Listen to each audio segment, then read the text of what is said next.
вернуться домой.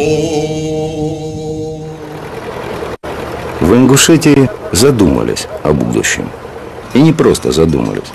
Здесь создана государственная программа по возвращению тех, кто вынужден был уехать с Кавказа в горькие годы. Мы здесь находимся, не боимся, ничего, ингуши уважают.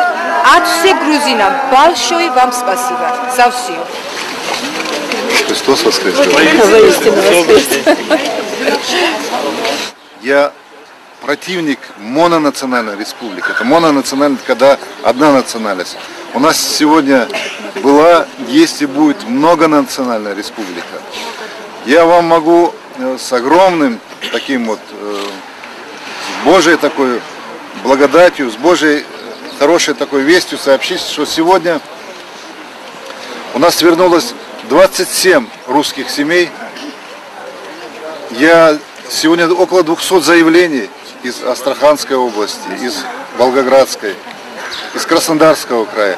Я сделаю все, чтобы эти люди вернулись назад, потому что это их родина. Здесь все святое, что связывало этих людей. Это наши люди, это наши граждане. Я буду помогать и буду вашим помощником во всех ваших начинаниях. Мне могут возразить. В республике после всех потрясений и перекосов последних лет обеспечить жильем, а главное работой, сотни возвращающихся людей, да, это ох как непросто. И все-таки. Когда возник вопрос о возвращении в родную республику, мама с папой сказали о том, что есть такая возможность, что в республике проходит программа по возвращению русскоязычного населения с предоставлением жилья.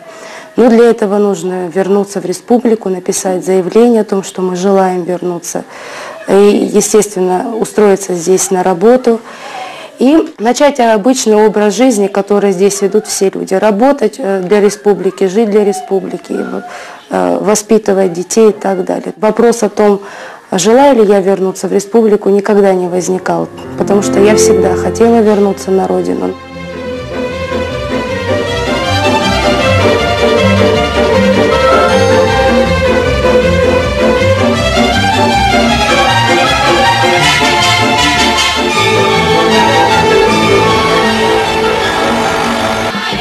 Рабочий день президента Ингушетии расписан буквально по минутам. И это интервью нам удалось записать во время официальных мероприятий.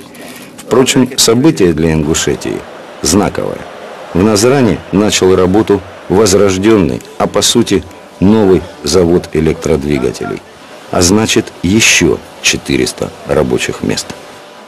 Приезжают очень много хороших специалистов, люди, которые здесь имеют столетнюю историю, люди, которые связаны с Ингушетией, и люди, которые никогда больше отсюда уезжать не будут. Вот это самое важное, потому что мы, граждане России, мы не можем быть гостями в собственном доме, понимаете? Это наша страна, это наш народ, это наша великая Россия, и мы должны понимать, что мы все, только все вместе сможем вывести вперед и решить все проблемы, которые сегодня стоят перед страной.